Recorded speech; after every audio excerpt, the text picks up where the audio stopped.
Sa video na ito, tatalakayin natin ang bawat tauhan at ang kanilang ginampanan sa isa sa mga pinakadakilang akda sa panitikang Pilipino, ang Florante at Laura na isinulat ni Francisco Balagtas. Mula sa kabayanihan ni Florante, katapatan ni Laura hanggang sa pagtataksil ni Adolfo at pag-ibig na walang hanggan ni na Aladin at Flerida. Ating alamin kung paano nagiging salamin ng katotohanan at aral sa buhay ang bawat tauhan ng kwentong ito. Florante, ang matalino, matapang at matipunong binata na isang Kristiyano, anak ni na Duque Briseo at Prinsesa Floresca at katipan ni Laura. Siya ay lumalaban para sa bayan at sa kanyang minamahal. Sinisimbolo ni Florante ang kabayanihan at katatagan ng loob at pagmamahal sa bayan. Siya rin ay kumakatawan sa mga taong naghihirap ngunit patuloy na lumalaban para sa katotohanan at katarungan. Laura, ang maganda at mabait na prinsesa na anak ni Haring Linceo at katipan ni Florante. Iniligtas siya ni Flerida mula sa masamang kamay ni Adolfo. Siya ay sumisimbolo sa puri, dangal at tunay na pag-ibig. Sa kanyang katauhan, makikita ang kababaang loob at katapatan ng isang babae sa kanyang minamahal sa kabila ng mga pagsubok. Adolfo, isang taksil at traidor na kondeng kaagaw ni Florante sa pag-ibig ni Laura, anak ni Conde Celino. Nagtatago siya ng lihim na inggit kay Florante at umagaw sa trono ni Haring Linceo ng Albania. Sinisimbolo ni Adolfo ang kasakiman, pagtataksil at kawalan ng moralidad. Siya ang representasyon ng mga taong handang manira at manakit upang makuha ang kanilang nais. Aladin, isang prinsipe ng Persia at anak ni Sultan Ali Adab, isang Moro na nagligtas kay Florante sa gitna ng kagubatan, katipan ni Flerida at isang karakter na kumakatawan sa pagkakaisa ng dalawang magkaibang lahi at pananampalataya.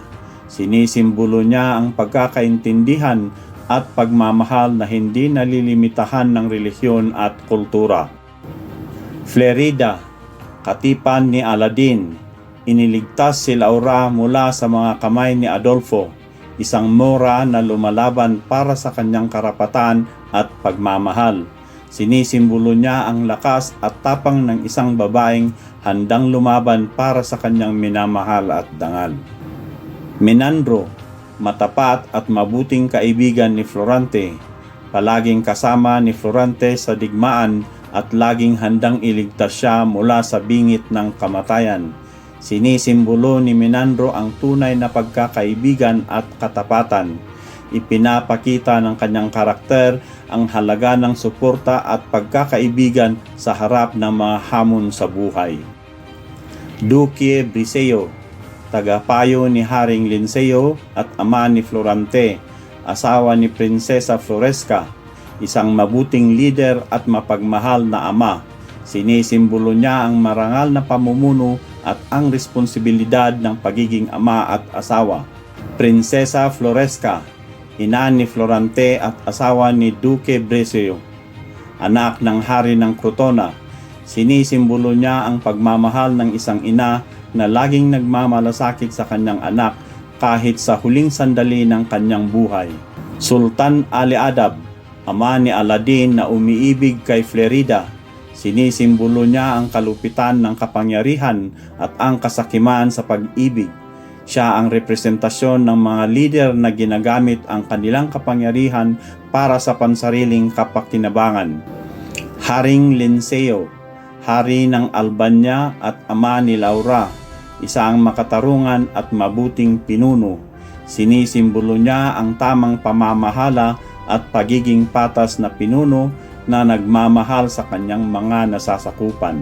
Conde Celino, ama ni Adolfo at isang kondeng walang malasakit sa ibang tao kundi sa sariling interes. Sinisimbolo niya ang impluwensya ng isang masamang magulang sa kanyang anak at ang kahalagahan ng tamang pagpapalaki. Menalipo, pinsan ni Florante na nagligtas sa kanya mula sa buwitre noong siya ay sanggol pa lamang. Sinisimbolo niya ang kabayanihan at pagmamalasakit sa pamilya kahit sa murang edad. Osmalik, isang general na Persyano na napatay ni Florante sa digmaan sa Crotona, kanang kamay ni Aladin. Sinisimbolo niya ang mga kalaban na humahadlang sa kapayapaan at katarungan. Antenor, mabait at marunong na guro sa Atenas at amain ni Menandro. Sinisimbolo niya ang karunungan at tamang paggabay sa mga kabataan. Siya ang representasyon ng mabuting impluensya sa paghubog ng moralidad. Mira Mulin, isang general na Turko na lumusob sa Albania. Sinisimbolo niya ang pananakop at puwersang naghahangad na sirain ang kapayapaan at kaayusan ng isang bayan. Maraming salamat sa pakikinig.